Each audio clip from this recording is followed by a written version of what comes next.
What's going on, Husker fans? Welcome to the Husker Heisman Huddle on the Believe Podcast Network. I am your host, Sam Casaccio, joined by fellow hosts and Heisman winners, Johnny the Jet Rodgers and Eric Crouch.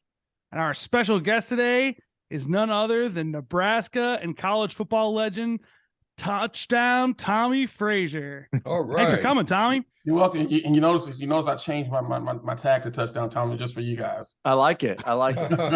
I love it. I think I even referred to you in a text message between all three of us today. I'm like, hey, did anybody get with touchdown Tommie and give him that link? I changed it just for you guys. Tommie's the hardest running quarterback in show business. Oh yeah. I tried to right. be. You did, Tommie. You did. You was. What they say? If you're gonna go out there, might as well give it your all, right? Well, you never get a second chance to make a first impression. Well, it depends on who you are. If you're Johnny the Jet Rodgers, you do. Oh, Tommie's had a lot of second chances. Jonathan had second, third, and fourth chances. Well, we appreciate you jumping on with us. We've just kind of ventured into our podcasting lives here, and we're just excited to talk Nebraska football. And this week is quarterback talk. So we just thought, who better than Tommie Frazier to have on, and I don't know, just we got you. So tell us what you're up to. I think that a lot of people want to know. I always get asked, what's Tommie doing, and just tell people what family life, work life. What's up? The question is, what's Tommie not doing? Yeah. I spend both my time on the vice president for Luther Family Services here in Omaha. And with assistance. What's that? You got assistants too. Assistants. Everybody's got assistants. Of course, I got to have a couple. They spring me up thin, but so it's one of the biggest nonprofit in the state of Nebraska. We do a bunch of with refugee resettlement, health and human services, mental health, child foster care. So we do a gamut of things, and so that's my main job that I'm doing daily. But also, I have a couple other businesses. I have a small construction company that one of my good buddies started about 6-7 years ago, and that's just starting to take off to where we're doing more of the small business build outs. We're classified to build up to 3 floors, but we don't want to deal with that, right? Especially right now with the way pricing are on supplies and equipment. So we're doing more just a office build out. So if someone was to call to say, hey, we want to rearrange our office, or a new tenant comes to the building, that's what we do. And then I have the Tommie Frazier Foundation, which I raise funds for kids who can't afford to play youth sports, which is big right now. We took a couple of years off because of COVID. So now that COVID has kind of passed us a little bit, not completely. We're starting to do more fundraising for that, because now kids are getting out there. Parents are feeling more willing to let their kids go out and be around other kids. But there's a lot of need out there for kids, especially with the way fees are. I remember when I grew up playing youth football, you pay $50, and that includes insurance and equipment, everything else, and you go ahead and play. Now you're talking about $300 just for a deposit, just for the equipment. And I think that's just ridiculous. So I just want to try to help those kids who can't afford to help themselves. And the one disclaimer to this is I don't do any select sports. It's all just regular YMCA or local teams. Select sports, I think that's where they make too much money off these players, off these kids. So I just want to be able to have them be introduced to a game and something they like and be able to play without having to worry about money. Oh, and then of course I have 2 kids, one who's a sophomore in college right now in Lincoln, majoring in biochemistry. And then I have a daughter who's a sophomore in high school, and she's a national champion cheerleader. So I'm grooming champions here. I'm grooming champions. Yes, that sounds like it. Oh yes, that's pretty cool. I always tell people it's fun watching your kids do something outside of what you did, and that's the pressure. My son, he has no love for football or sports. What you give him on stage in front of people doing show choir, a cappella. I mean, it's like Clark Kent and Superman. Yeah. He's a totally different kid, and I get more joy watching my kids perform and do their best than what I did in college or in sports. Yeah. What was it like? I guess, was it hard?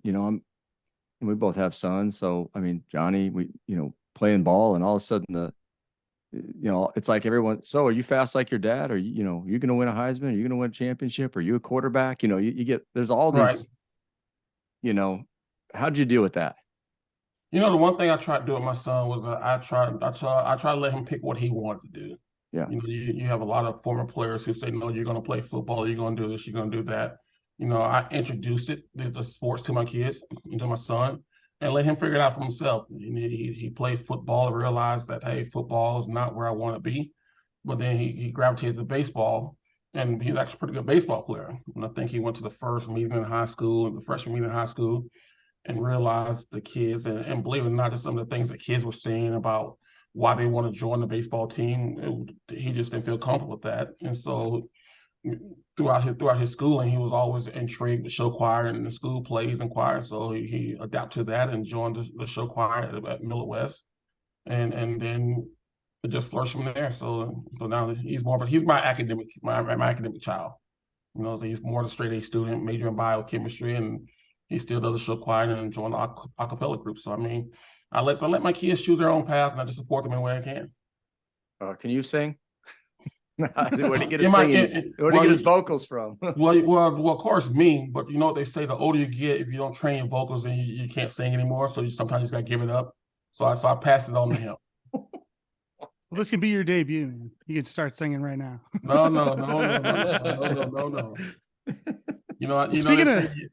I still do karaoke at different places and stuff like that, just to have a little fun. There you go. Keep it a karaoke. All right, but here's the thing about it: they call it alcohol courage. Yeah, liquid courage karaoke. Yeah, that's So what like I need. That people on the golf course. Yeah. Aiming fluid. There's aiming fluid, right? Aiming fluid.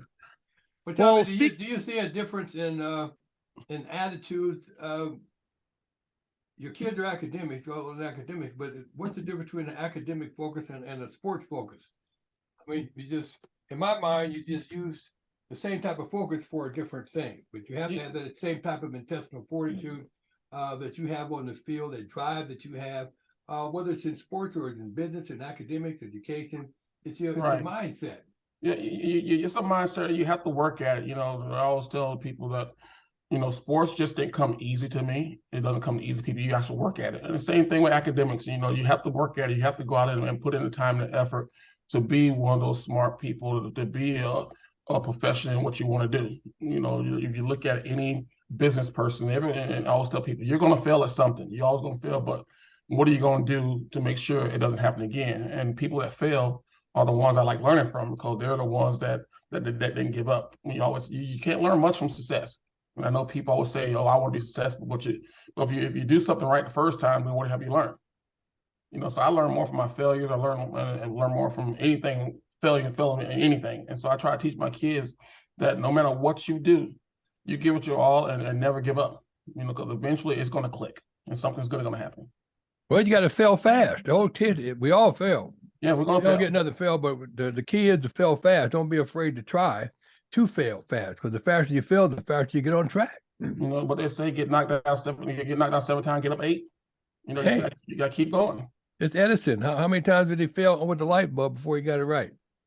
I'm still feeling that. I'm still feeling that. I'm never going to give up. Never give up on anything big or small. It will become a habit. That's right. Yeah. Well, hey guys, I think the Huskers of late have a lot of experience with failure. They should be great. They should be great this year, all the failure they've been doing. But I know they've got a long ways to go, Tommy, to experience the kind of success that you've experienced and these guys have experienced. But what would you say would be the first step they need to take on the road to trying to find that kind of success? I think it's culture. You know, I think Johnny and Eric can agree with me on this, that when we were played there, the culture was there. When Bob Devaney came in here, he completely changed the culture. When Coach Osborne took over from Bob Devaney, the culture didn't change, but he just improved on it. When I came, the culture was already there. When Eric was there, up under Frank, the culture was still there. You know, what's the one thing that you don't see there now? Culture, because you've had so many different coaches and so many different administrative changes there to where it's hard to establish a culture. Because every time you change someone, they bring in their own perspective. And so I think once the culture changed down there from within the program, because I think outside the program, you know, it'll take care of itself. I know I've been one of those ones who've been kind of boisterous about what was happening down there. And it was more so because I didn't like the culture that was being built down there. You know, it wasn't what I came to Nebraska for. It wasn't what Johnny helped build Nebraska for. It wasn't what Eric came to Nebraska for. And so so all my frustration came out of the culture. I know that you're not going to win all the games, win every year. It's impossible. But as long as you have a solid culture and the teams that are winning, that's the one word you can use. Their culture is there. And hopefully this new regime with Trev there brings back the culture that's going to last for years to come. But you're not going to win games if you don't have a stable culture. Yep. That'll totally happen. It's awesome to get to, like Eric mentioned, we want to talk quarterbacks. We got you and we have Eric every week, which is already awesome. So we have a ton of riches here in terms of quarterback talk. What do you think of this QB room, under Matt Rule? I mean, you have a new coach, everything kind of gets shaken up. I think Casey Thompson did a good job last year. But we have, transfer and, Jeff Sims, and just curious about how you see that shaking out. Should there be an open competition? You have a returning starter. How do you kind of see that going? Well, I look at it this way: no one, when you bring in a new staff, a new coach, no one's job is safe. I don't care if you're a 2-year starter, 3-year starter. You got to go out and show that this new staff that you're the guy to be the starter. And so I think competition right now for the whole team is good, especially at the quarterback position, because if you look at the last couple of years, when the starter went down, the quarterback play went down because the competition wasn't there. Competition makes everyone better. And what you're starting to see nowadays that kids are running away from competition by transferring.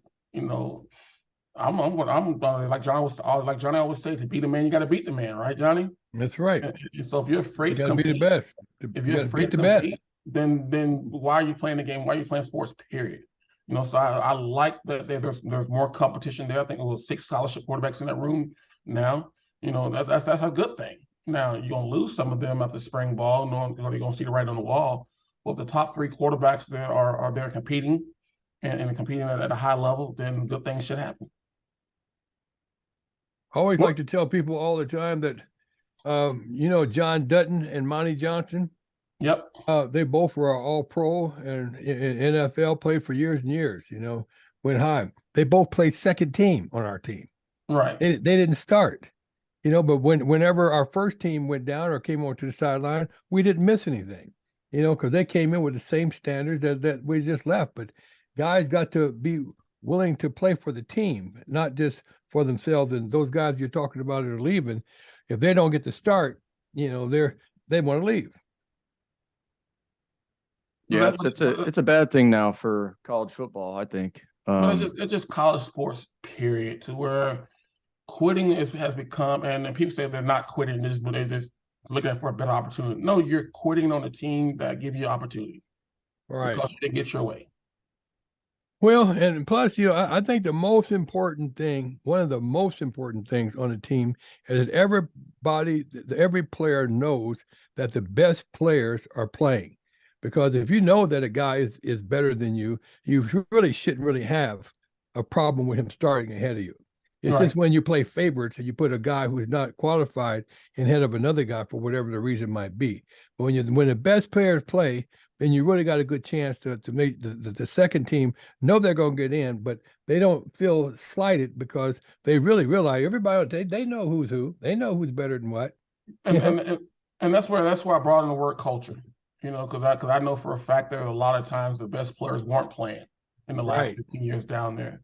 And up on the bottom of Vanny, it didn't matter if you were Johnny the Jet Rodgers, if someone was better than you, that guy was going to be playing. Right. Same thing with Coach Osborne. The best guy's going to be on the field playing. And if you want to play, you got to prove it to them. So we're in the last 15, 20 years, I know for a fact that some of the best guys weren't playing because of politics.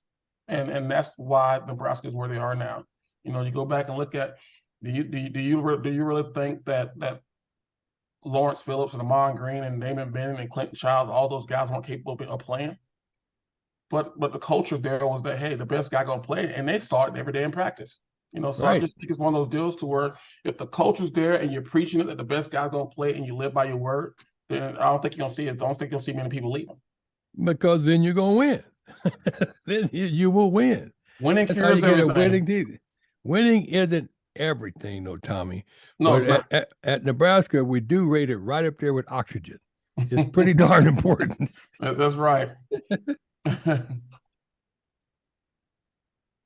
Bringing this back to like quarterback play, what what was your mindset? Just, how did you conquer the huddle? Always talk about, hey, Tommie Frazier, man, he commanded the huddle. Like you hear like one guy talking, it's me, and that's what was your approach to like being the best leader that you could be, and that coming from a quarterback's perspective? My mindset was, it wasn't about being the most liked. It's about being the most respected on the field.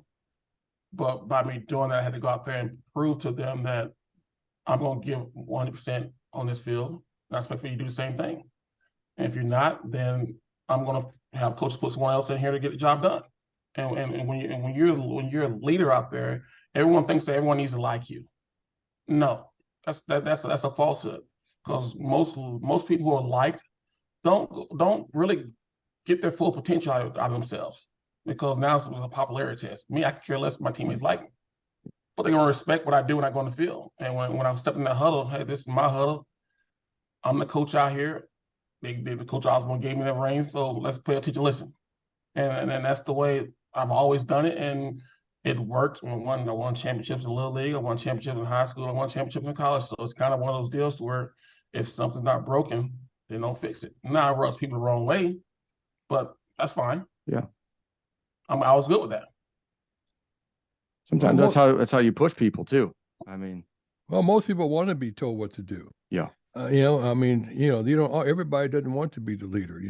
When I would go back on punt returns, I told them what to do, period. I mean, and that's what they expected, and I expected them to do that. And if they did what they were supposed to do, then we would get results. Right. And that's what we're out there for, results, where people get honors, they get money, they get reputations, they get all the best things when everybody does their job. And it's clear that the only reason why we're telling you what to do, in case you might forget what your job is. Right. Because everybody's got a job. And being a quarterback, it's your job to make sure everyone on the field knows what they're supposed to do and where they're supposed to line up. That's the one position. That's why it's probably the most important position in the game of sports is a quarterback, because you're talking about them making sure that 10 other guys are on the same page, doing the right thing in the right position, and running the right play. There's not many other sports you can say that with the right mindset. With the right mindset. Yeah. Right. It's inherently a leadership position. And not everyone can be a leader. And that's the thing about it. Not every quarterback can be a leader. And so that's what, when people say, well, he's not a good leader. Well, maybe it's not his mind, maybe it's not his skill set. Maybe his skill set is going out there and playing the game. Maybe he's a student of the game. Maybe he's athletic, but he's not a leader. That's nothing wrong with that. But for me, I was brought here to be the leader. And so I went out there and did the best way I knew I'd do it. If I was doing something that Coach Osborne didn't want, Coach Gill didn't want me to do, they would have told me, hey, you need to find a different way to do things. But they never came up and told me to change. What's your thought on Coach Rule bringing back? I just kind of had a little thought here about, it's kind of firing me up, and then I started thinking run game. Like, okay, that's what we did at Nebraska. How important is it for Nebraska to I mean, I just can't remember the last time. Like, I don't know, was it maybe a mirror, or I'm just trying to think the last time that the run game was really a relevant thing at Nebraska, and how important that is. Well, I don't necessarily think it hasn't been important. I think when it comes to different schemes down, different things that teams are doing, offense coordinators are doing, it all works. I think Nebraska fans are so used to the fullback, the I-back that's getting run downhill, the power running game.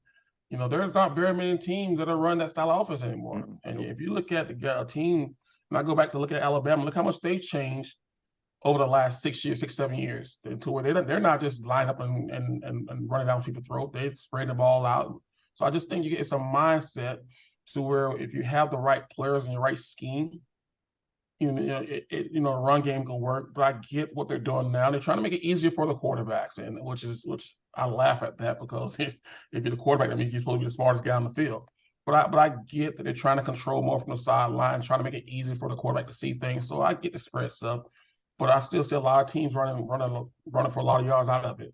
I don't necessarily know that Nebraska needs to bring back the fullback, but at least have an opportunity, part of your system to show it. So when it's 3rd and 1 on the goal line, you can give it to the fullback, let him ram it in instead of trying to get the ball out 5 yards deep.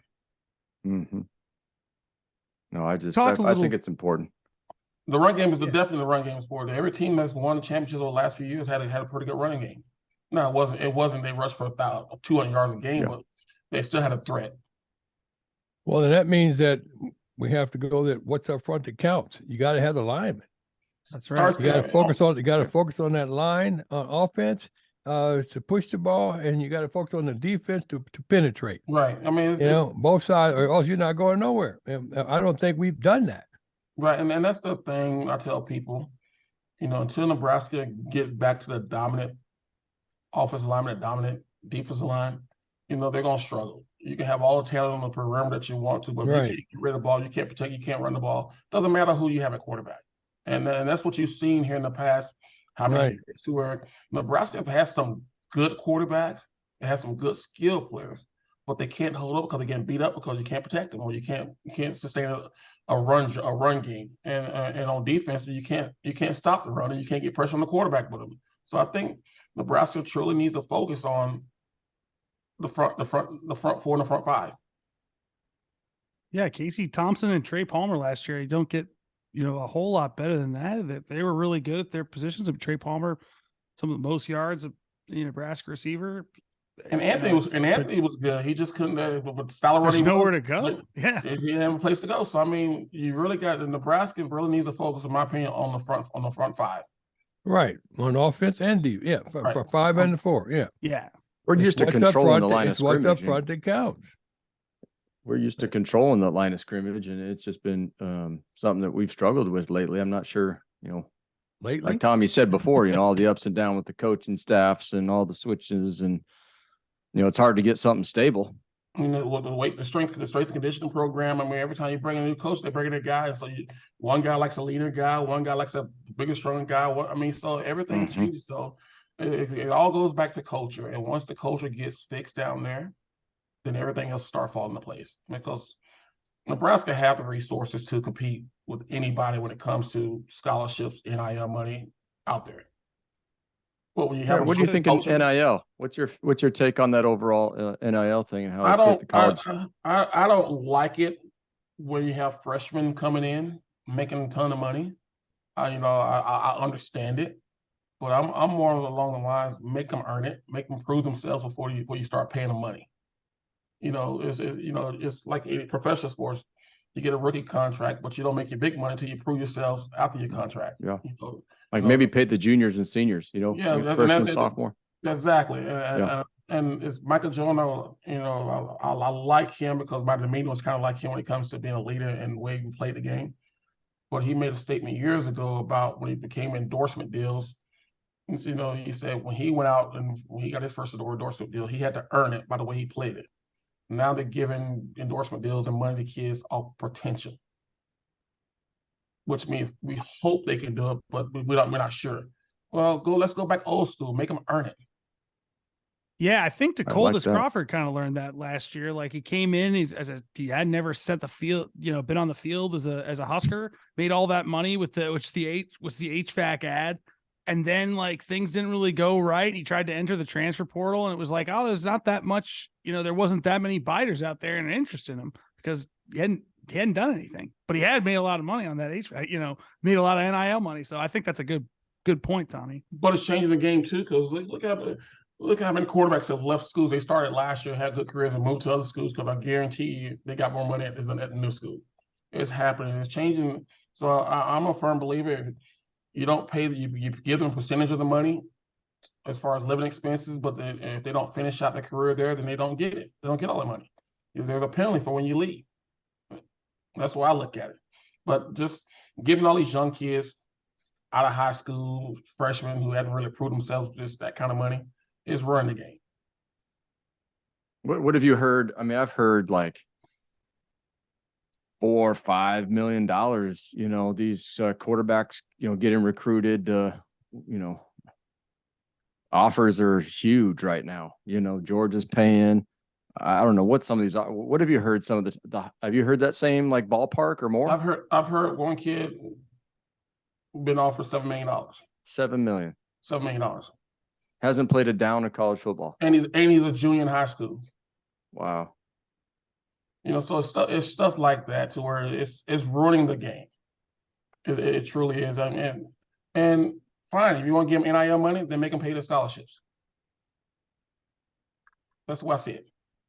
You can't get a scholarship and then turn around and say, okay, now I'm gonna make $7 million off my scholarship. But no, if you're making that kind of money, you should be able to afford to pay your scholarship. I was gonna say they might think about it a little differently when they're in the classroom too. Yeah. When I guess by $7 million, it doesn't make a difference. They're not going to class, Johnny. They're not going to class. But you can afford to pay then.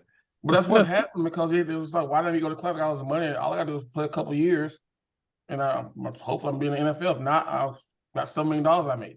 Well, they need to base it around some type of incentives. Mm-hmm. Academic incentives. You make academic and winning percentages or something. You got to do well. How long you been around? Got to do well to get the money. Yeah. Right. You got to earn it. Some kind of way you can earn it. I can't. This is the opportunity at hand if you do such and such. If we make this accomplishment, if you do create that culture you're talking about with the beliefs and you institute a population that we think can go on and on.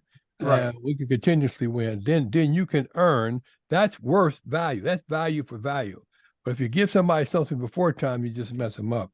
They have, it's like the coaches that they bring in. They give them $30-40 million before they play a game too. They haven't earned the money. Let's say, let's go to a bowl game. Let's produce some championships of some sort. Do something to earn the money. But when you give it to them, what's the point of getting up if you already got it? Especially when it's guaranteed. Now, I'm a firm believer in all contracts. Hey, this is what we're gonna pay you now. You can make this much if you hit these levels, hit these marks. Exactly. If you don't hit these marks, you're gonna make this. Like I said, I never thought I'd see a day Nebraska paying $9 million, average $9 million a year for a coach at Nebraska. But but the last coach set the benchmark. I mean, you can't pay one guy something guaranteed and drop back with a new guy. And so you can, but you're not gonna get you're not gonna get the best guy for the job. You're just gonna get someone that can come and fill in 2 or 3 years. You're like, okay, oh, he was okay. Well, we might get some people who are actually hungry. Because I can't see when you come in and get the money up front, where's the hunger? I think we ruin coaches that way. We have to. I'm all for the incentives, and to get somebody, they have to want to earn it. We just can't give the gifts because it doesn't work, Tommy. Oh, we're on the same page there. Trust me, y'all. We're on the same page. I'm old school. I'm not old, but I'm old school. Tommy, what do you think what do you like envision like 10, 15, maybe even 20 years from now? You think about USC and UCLA coming over to the Big Ten, like power conferences forming, bigger college football playoff. I mean, what does college football look like in, 10, 15 years?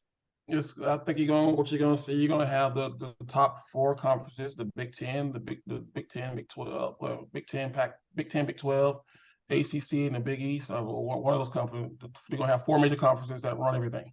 Mm-hmm. Then everybody else going to be kind of like the FCS, what it is now. And then FCS is going to go back to being like the Division II. Yeah. Yeah. So it's going to be basically 4 conferences that are part of the NCAA, of the playoff system, because money is driving everything. And when you start putting money into sport the way these TV contracts are, these schools see that and going to want to get a big chunk of that. What's Nebraska projected to make in the next couple of years? $90 million a year from the TV contract they just signed. Why wouldn't a school want to be part of that? Especially coming from the LA market to where the TV market out there is huge. So now you throw that market in there, that money can go probably double what each school going to get. So I think money and TV is what's causing all this. And rightfully, and I don't have a problem with that, because that money also helps Nebraska do some of the things they want to do academically on campus, do some of the things they would do facilities. Give them an opportunity to go out and be part of this NIL game with some of the big boys. I don't think it's going to last. I mean, this NIL thing, something's got to happen. You can't go back. Well, you can't. You can't police it now. You know, if you they missed an opportunity by policing it when they first brought it out. They just left it open seasons. And so just like in the state of Florida now, they just passed a law to where the coaches in college can now start helping with some of the NIL deals in the state of Florida. Well, before coaches could do anything, but it's based off each state now. So you got the federal law, now you're gonna have state laws. Each state is different. So that's what's gonna mess everything up. To where some states coaches can help now, and some other states they can't. So now the coaches are helping, so maybe that's an advantage more for the Florida teams. Right. And so I mean, so it's just I think it's just bad for the game in general. Well, my hope is that we're kind of in a Wild West time period for the NIL. Obviously, we've moved in this direction. The hope, at least my hope, is that as we kind of go, they'll kind of figure out, you guys have talked about incentives. You know, you mentioned that Florida's, changed the law, that hopefully we figure something out where this makes sense for the players and makes sense for the game. At least. Well, what would make sense for the players? I still remember going back 1996 or 7.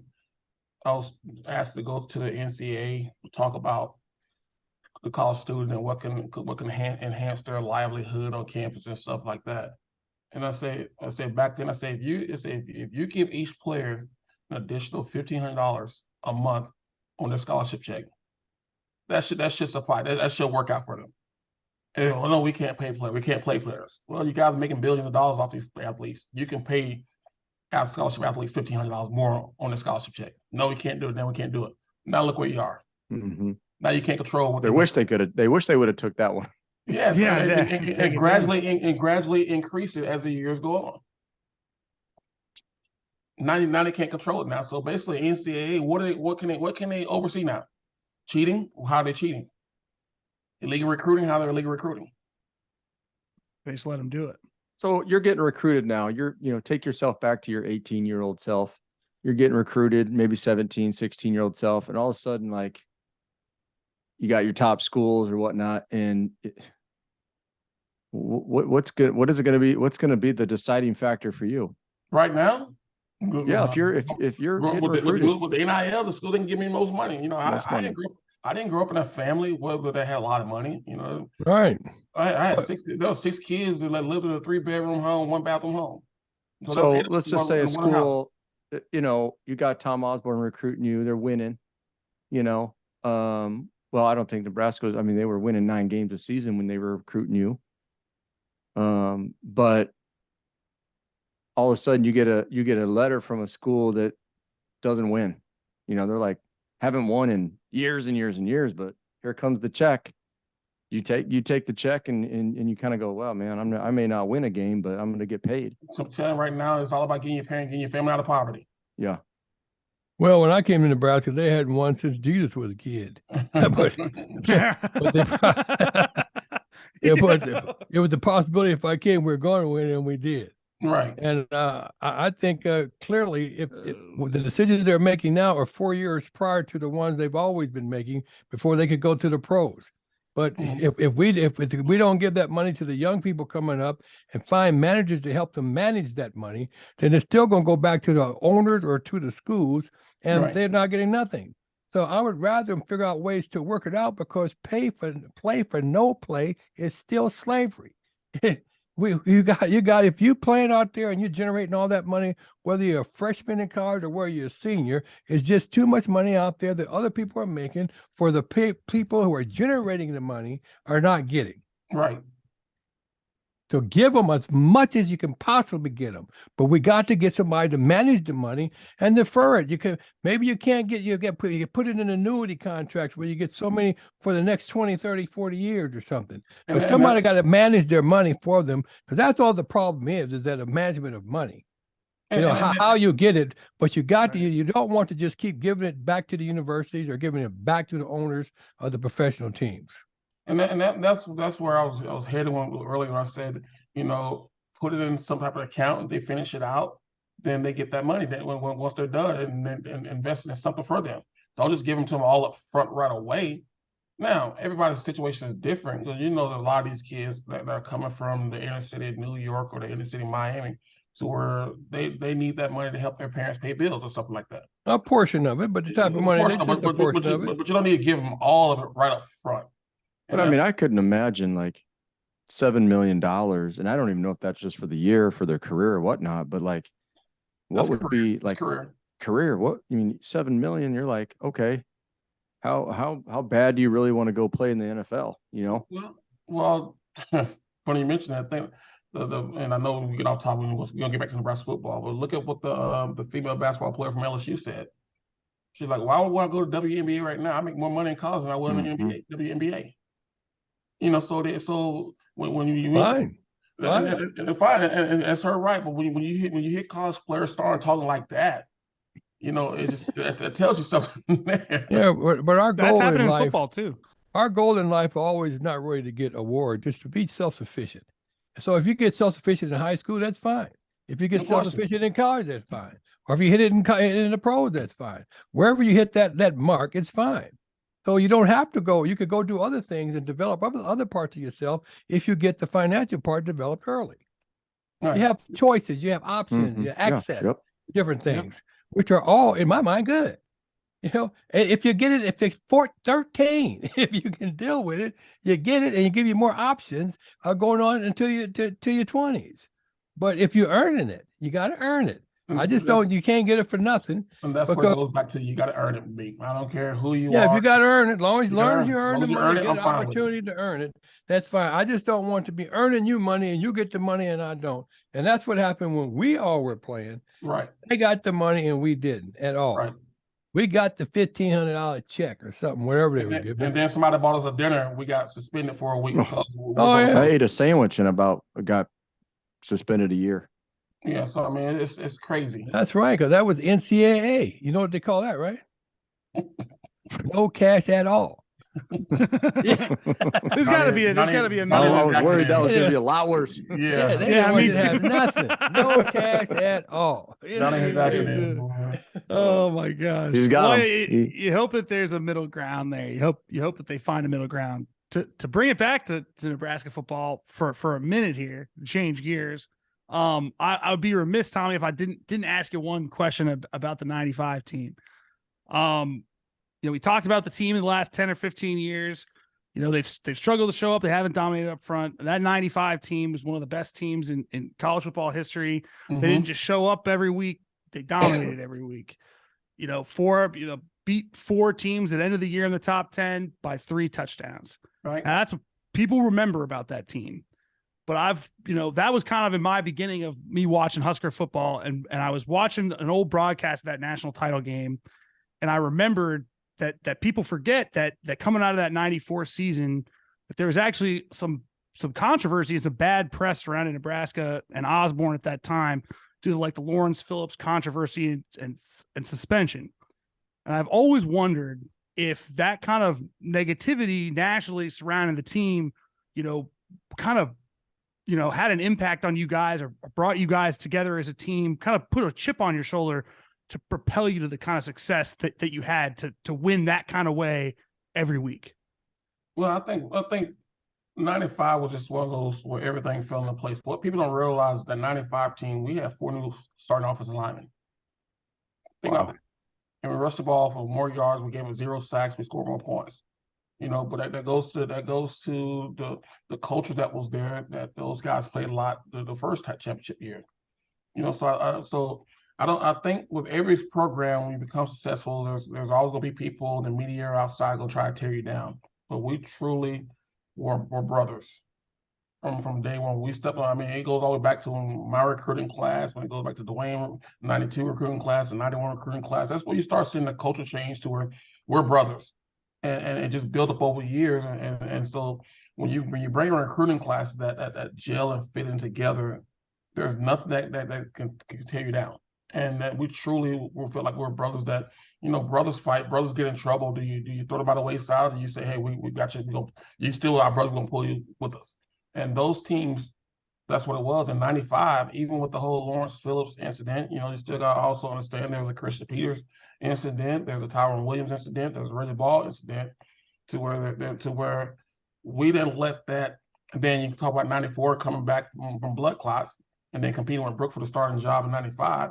That was a whole lot that could have tore the team down. But when you have a culture there, you have a system there, you have brothers there, to where no matter what happened, nothing's going to get in our way of our ultimate goal, and the ultimate goal is to win championships.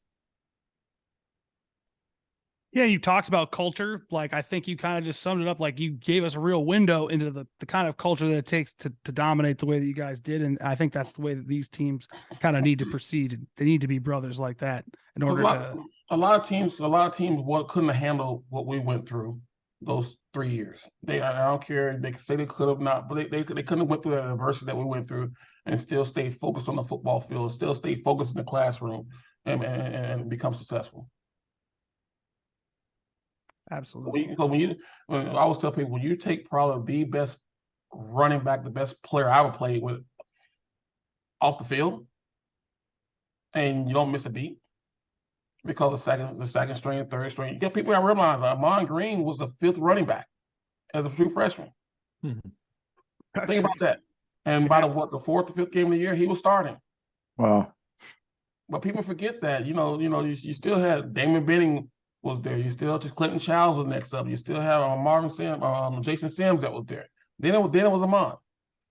And when Ahman got his chance, he didn't let it go. Yeah, he so that just shows you the depth and Damon Benning and Clinton Childs could have very easily say, I'll pack him up, I'll take my ball, I'm going home. I'm going somewhere else. But they understood that, hey, we're brothers. That hey, we're going to start something, we're going to finish it together. And that's why those teams were successful.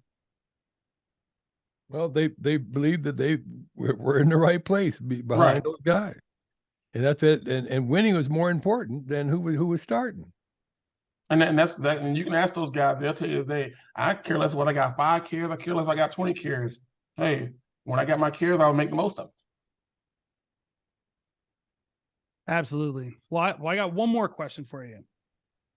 You were 45-4 as a starter. Nope, I was not. You're not? I was 33-3 as a starter. I missed 9 games my junior year. Oh, the team was 45-4 while you were playing. Yes. But in any case, MVP in 3 national titles. Yep. What is the most important thing to you about your legacy as a Husker? Not necessarily saying those things. I was trying to set the scene there, but you contributed so much. When you look back at your time playing the game, what do you want people to most remember about you and your legacy as a Nebraska Cornhusker? My toughness. I went out and played the game fearless. I didn't care about. You didn't see me avoid contact. I went out and played the game with a reckless advantage, just like Eric did, just like Mike Grant did, quarterbacks for me. That I was tough. That I was going. That's why I want people to remember from my toughness. I care less about all the stats and all the accolades, but when you turn the game on, you saw me play, I'm giving them all. Yeah, man. You have to in this system. I mean, the way that Nebraska football has been during those times, like you couldn't be a weak quarterback. No, there's asked a lot of our bodies in our minds. I mean, funny story. Eric, funny story. Funny story. I talked with Dwayne Harris. Me and Dwayne Harris hang out all the time. And Dwayne Harris was defensive end from Alabama. Mm-hmm. And we always talk about, how they couldn't hit the quarterbacks in practice. And every time I say, hit me. I don't care. Hit me. He's like, so he'll hit me and Coach Osborne get on him. And he said, don't touch the quarterback. And I would say, no, hit me. I got to get hit in the game. So I want to get hit in practice. I want to be the first one to get hit all weekends in the game. And so he always hit me. And he got yelled at, but I was like, continue doing it. Yeah. Well, Tommie, I'm one for sure who really believe that you are our Heisman Trophy winner. Eddie George is a good buddy of mine, but I really think that was a travesty. Was that a lot about the turmoil that was going on throughout the country, about the different things that were going on in the team that you think really affected those choices because it's quite performance? John, I'm not in the head of the voters. When and I always tell people, when you have a bunch of individuals voting on an award, someone played the game, some just write about it. They all have their different opinion of who they think is the best player. I was just honored to just be part of it. I haven't lost one night of sleep over it. I'm good friends with Eddie George too, and we talk about it all the time. And the one thing Eddie George is always saying is, "I'll take a national championship trophy over a Heisman Trophy any day." Because to me, football is a team sport, and my team makes everything I accomplish is because of my team. Whether I won an individual award or not, that don't make or break me. Would have been nice to have it, yes, but I mean, I didn't get it. Oh well, move on. It goes back to who should Vince Young won it over Reggie Bush that year, or Matt Leinart over the year that Vince Young should have won it, he didn't win it. So I think it goes back to when you have people who are voting on things, everyone sees a player different, and they vote for how they voted for it. And that year, it just wasn't for me to win it, and I was just happy to be there. Like I say, I was a runner-up. Well, we're happy that you were here, because to have 3 national championships to come out of Nebraska was a statement that went nationally. I can't remember the last time that who had 3 national championships back to back. I mean, where? But it goes a testament of what Coach Osborne built. It goes a testament of all the players that came in here and understood the culture, and me being part of helping revitalize that run.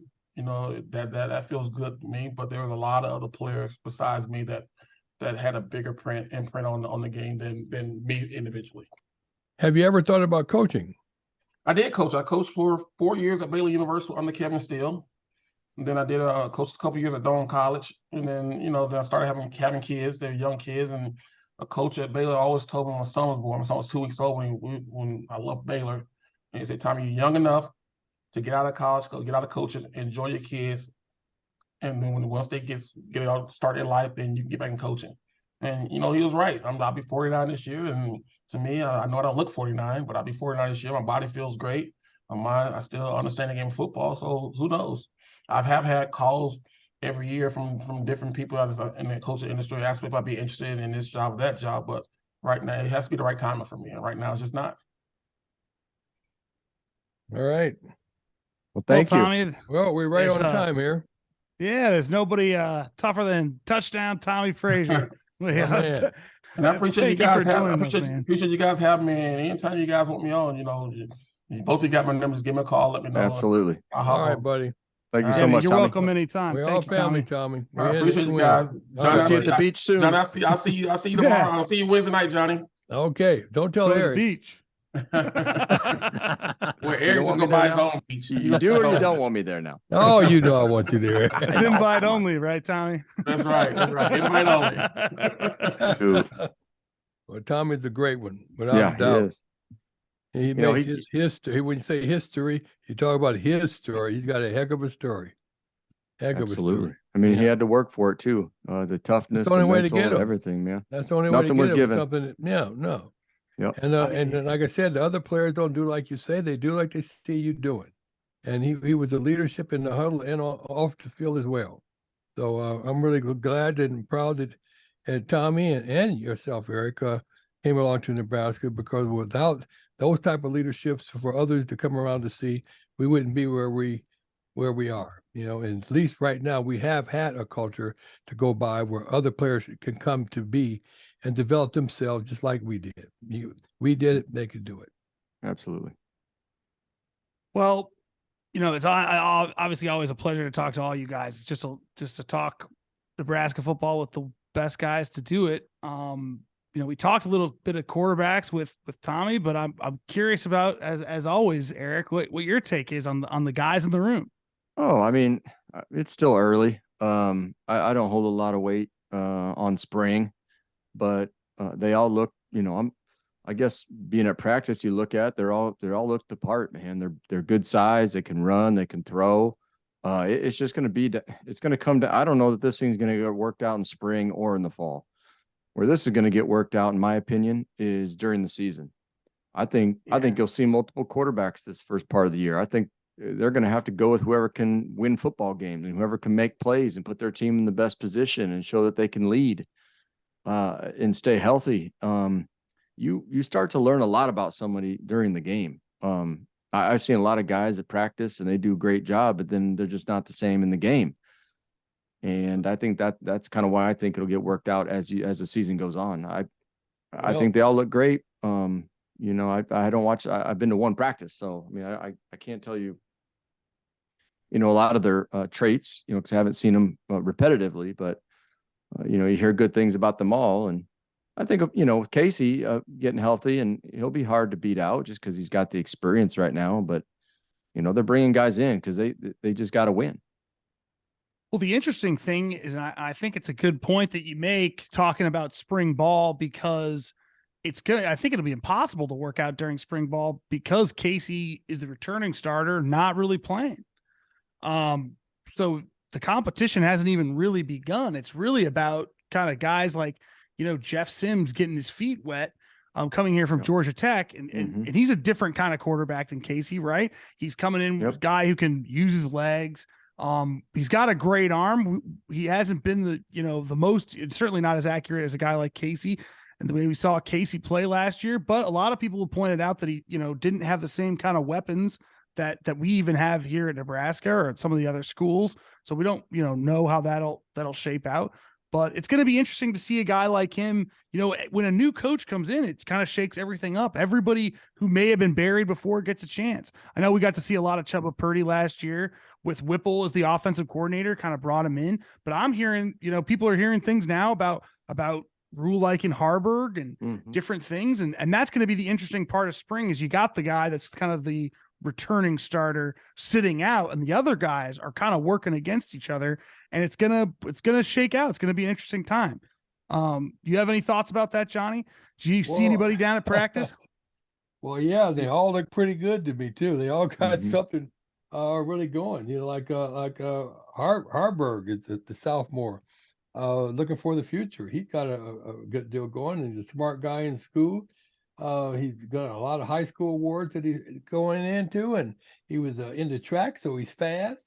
Got that 200-yard dash at 400. He could tick around that corner and just take off. And with the type of deal we playing, he could go a long way. I like Jeff Sims also too. He got 5,500 yards of total offense, 3 times AEC Rookie of the Week 2020, and yeah, he's got playing time too. He got Experience. I mean, we He only get got it. four quarters in a game, and we got about 5-6 quarterbacks that we need to be playing. So I would think that everybody's gonna get about a quarter or so, or something like that, and see what they do. But any kind of way it goes, I don't think we can go wrong. It just depends on what type of whether we're passing or throwing or how we want to do it. But we got it here to do it. It's going to be a hard choice though. And I think who exemplifies, you know, confidence in themselves and swagger too. Like, you know, you got to learn this new offense. You know, you got to believe in yourself, and you know it's not easy to learn, you know, a new offense. I mean, look what Casey's done now. I mean, think about Casey. He was at Texas, then he's in Nebraska, so he's got another staff now. So he's going to learn 3 offenses, and I'm not sure what happened at Texas before that, but you know that's a lot. You know, there's no consistency. I think Casey's there. got the edge though, because the team's already been behind him. See, this is all about getting the team behind you. If you can lead the team, it's not about your stats. It's about just how can the leadership that you've developed and the relationships you develop with them puts him ahead of everybody in my book. And Rule has talked about Casey's ability while he's even just sitting out to learn the playbook, and that's what's been impressive about him. That's been kind of the word around him in spring, but at the same time, you know, like we mentioned, you know, Sims, he's already drooled about Sims, you know, skill set. And he said Harburg's one of the fastest guys on the team, and he's a big man. So, you know, I know that he was one of the ones in that practice where the defense kind of got shredded by the quarterbacks, and Harburg's bouncing off people making big gains. So we'll see how it shakes out, but there's lots of other guys there too. Richard Torres, Chubba Purdy, Logan Smothers, another one sitting out. I mean, I know we talk about offensive line a lot. I was thinking about this, just looking over who's playing. We talk a lot about offensive line, and I'm like, that can't be good. That our 2 guys who probably played a significant amount of games, Logan Smothers and Casey Thompson, both can't play in spring because they just got beat up that much. Number 1 and number 2 are down. So like and from the last couple seasons, but you know, we will see. We will see. I think it's a room I'm not that concerned about, but I do think it's an interesting point that you make, Eric, about it not being won. I hope it's not, people were switching out guys during the game, but I think we might see one quarterback begin the year, and at some point, maybe somebody else comes in and starts, depending on how things go. It's depending upon winning. I think we could have 3 or 4 different offensive strategies in one game because we got so many different types of quarterbacks. Obviously, we just want to win games. Yeah, well, we can win them, and like I said, we give you a different look every quarter. Shoot, that'll be good.